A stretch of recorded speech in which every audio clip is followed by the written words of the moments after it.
festive time and we're all constantly looking to make something special for our family and friends when they come over to our houses, right? And I'm looking too. So today I'm going to make a really special and simple recipe that's going to be made healthy, and it's called corn and cheese balls. Yes, I'm going to be making it non-fried using a curry paniyaram pan, and I'm going to be serving it along with my favorite green tea, that's Tetley lemon and honey green tea. So without wasting any time, let's dive right in and start cooking.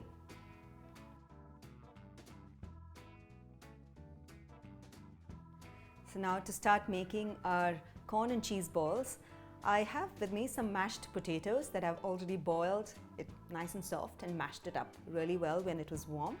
And I have some homemade cottage cheese, that is homemade paneer or the chana that you make at home, and it's also very soft. Make sure that all the ingredients that you use are nice, soft and fluffy.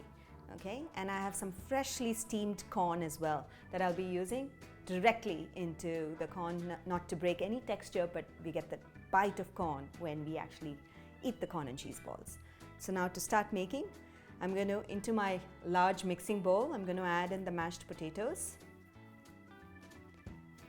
and the cottage cheese or the paneer, also known as the chana, and the fresh steamed corn. I steamed it with a little bit of salt and sugar so that it has a little bit of sweetness, and some cumin powder, that's roasted cumin powder, and chaat masala powder. And I'm not going to add the salt as yet because I have to do two more things. I'm going to keep this ball by the side, and I'm going to pound some freshly roasted fennel seeds, also known as the somph. The addition of somph to your cheese balls adds a lot of flavor, and I'm just going to pound it in my pestle and mortar.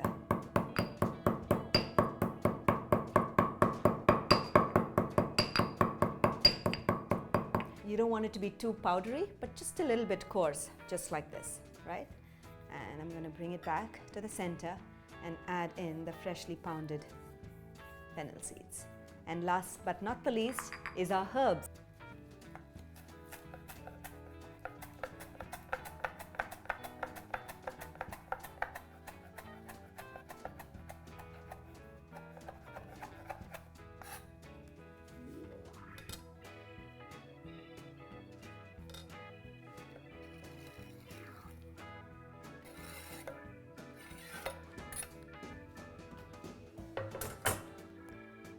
Now that we have added it, I'm going to bring it all together.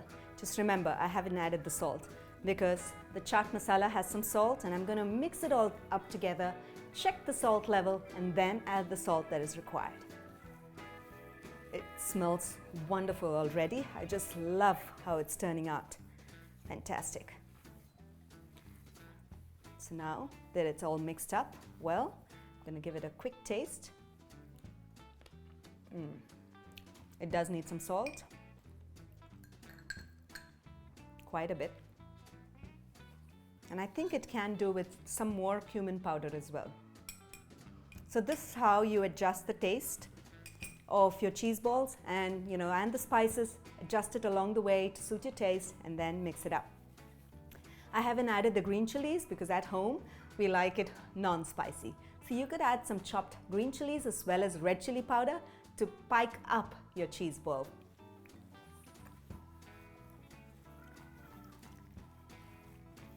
That's it. Now our cheese ball mixture is ready. All I have to do now is to pan fry it in my curry paniyaram pan. So let's get ready for that. Now that we have corn and cheese ball mixture ready, all I have to do is roll it into a ball, small bite-sized balls, and I'm going to be rolling it in sesame seeds again so it gives a nice outer crunch, and then pan frying it in our curry paniyaram pan. So let's proceed. I'm going to grease my fingers a little bit so again it doesn't stick. Grease it with a little bit of oil and begin rolling.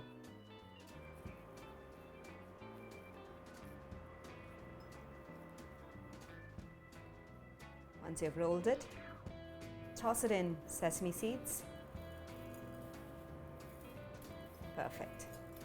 Once it's all well and evenly coated, I'm going to place it into the cavity of the curry paniyaram pan. And I'll proceed the same way until I fill up each one of those cavities.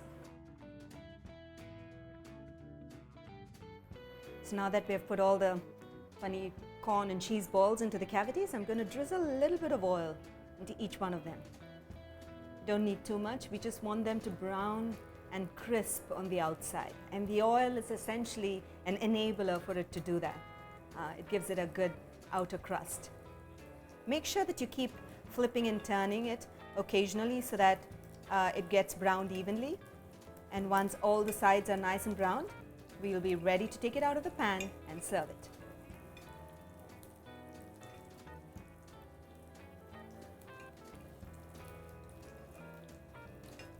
Notice that the balls are just beautifully steamed. It's nice, crisp, and it's just perfect. I love such textures. And the best part, it's not deep fried and it's pan fried. And we're ready to serve the corn and cheese balls. Did you remember what I'm going to be serving it with? My favorite Tetley lemon and honey green tea. I can't wait to have it along with it. Such a healthy snack and quick and healthy to give it to your friends and family for Diwali. When you serve the cheese bites along with a Tetley lemon and honey green tea, it keeps you feeling light, healthy, and satisfied.